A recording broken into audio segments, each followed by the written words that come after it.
During spring 2020, when the world refused people to actually live life, PlayStation put both the Uncharted collection and Journey for free for PlayStation users. Back then, I just started the backlog around 2019 and looking for games to play, not only from what I have gotten for Christmas, but also from the PlayStation Plus games since they were free if you're a member.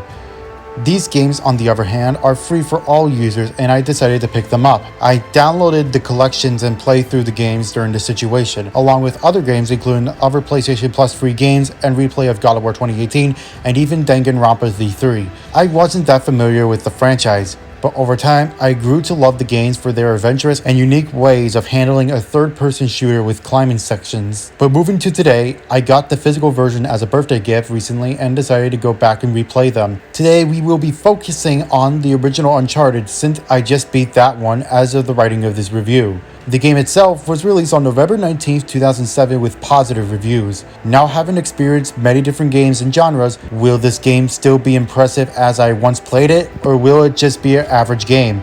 This is the myth, the legend, Squidward 5, and this is my gaming essay on Uncharted Drake's Fortune.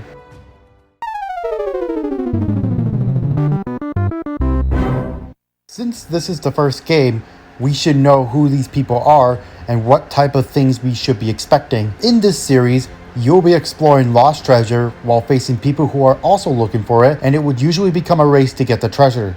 In this game in particular, you're looking for the lost treasure of El Dorado, which I think is a good start. Not only does it have a simple story to understand, but also works for the type of game it is, that being an adventure game. You have three main good characters. You have Nathan Drake, who is Brian Griffin and my father in terms of personality, but is a sucker for adventure. And fun fact, I'm assuming he's named like that because he is named after an explorer named Francis Drake, which is pretty cool and fits with the theme of the game. We also have this white supremacist who only cares about making movies about lost treasure and shit, and this old dude. The writing fits these characters well and they show the relationship with each other. This is a good start for plot and character development that not only show who they are, but also generalization of what you're going to be doing throughout these games. The gameplay is why I think the series got several games and spin-offs. Let me explain. The gameplay is split into three sections. You have your climbing sections, third-person gunfights, and a few puzzles, but mostly in the beginning and end. Climbing is what I think the series is known for due to how it helps give the game identity, and without it, it's just a regular old third-person shooter. Speaking of shooting,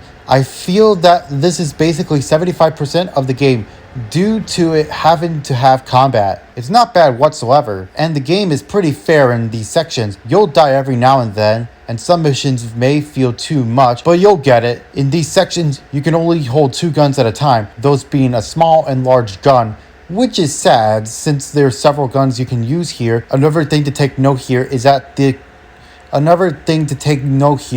controls for these sections feel very awkward, in that when you try to get out of these corners in close-up mode, it's a pain for me to get out of. And the puzzles I've mentioned are just to help break up those shooting sections and are mostly used in the beginning and end of the game. To summarize the game in this playthrough, I wasn't too impressed. I think that due to me playing this game before, it made me somewhat numb and I didn't really knew the impact, and the sections are somewhat what I remember from my first playthrough. On top of that, I noticed that later in the game it can have an identity crisis in which it wants to be a platformer, it wants to be a survival horror game, and that can take away from the overall experience. Either way, the gameplay overall has done what it needs to do, and sometimes it can be fun and cool, but a few things can feel awkward or just feel like they're running out of ideas for things to do here.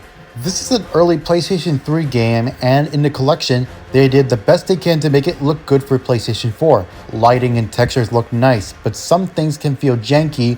But then again, it's a game from 2007, so there's that. The game itself doesn't run that bad, but feels slow sometimes, especially moving around and doing a dodge roll. And the music itself does its job, but besides the main title theme, or in the intro credits before you start playing the collection, nothing here is worth remembering. In conclusion, everything here does the job, but for the 2 billionth time, it's really worth nothing here. Uncharted Drake's Fortune is a good to average adventure game that kicks off one of PlayStation's most valuable franchises. Nothing here really stands out, unless we're talking about the climbing and maybe the plot/characters. The rest of the gameplay is good for what it is, but it's seriously flawed, and the presentation does its job.